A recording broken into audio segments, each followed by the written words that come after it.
Asalaamu calaykum waraxmatullaahi wabarakaatu. Kusoo dhawo channelkayga.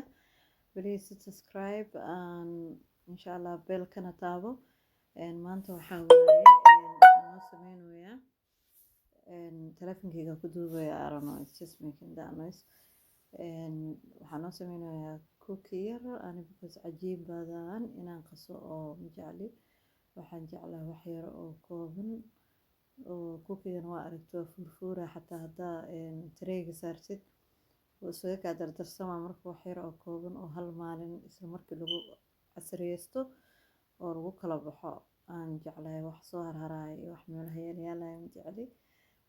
Haday ugu badato waxaa waaye dhowr xabal ay ka harayso. Marka cookiga waxaan jeclahay aniga inaan round ma jecli. Marka hal kiskis iyo kuskus yara oo la waxaa waxaan ka dhigayaa 4 gees.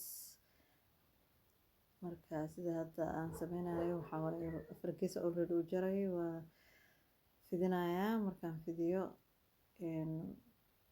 ka bacdi asagoo 4 gees kale sida kackaci loo jarjaray aan gelinayaa meesha. Banaan lama aadi karo. Haddii la aadana meel yar oo dhow ka badan lama aadi karo. meel walba xiran tahay lockdown waaye. ciyaalkii waxaa waaye guriga boorna ku noqonayaan. Snack rabaa maanta dhan crispskan iyo waxaan la cunayo iyo waxaa ka fiican cunto yar oo healthy ah. Marka cookigan waa iska fiican yahay. Caanaha hadii rab ku cabayaan hadii rabana ma arkin oo caanihi shaahooda isaga cabayaan. Marka in yar oo kaleeto iska qurqurxisana waa loogu darayaa oo like for example hadda kan waa dubaya waxaa kaloo dubayaa salmon bread because ilmaha way jecel yihiin aad iyo aad ay u jecel yihiin kan. Marka casriyahooda isaga cunayaan asoo kulul u dab ovenka soo baxaya asoo kulul ay cunayaan which is very nice. aad iyo aad u jecel yihiin. Hadda gabadheeda ila dhahdo hooyo waa kula jarjarayaa ovenkan geliyay waa ka soo baxay because aan lahayn.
Arinay ilmihii waxoodi dhan marka nin walba wuxuu ka qaadanaa rootiga saytale aanan sameynin asagoo diyaar ah supermarket ka soo gaday.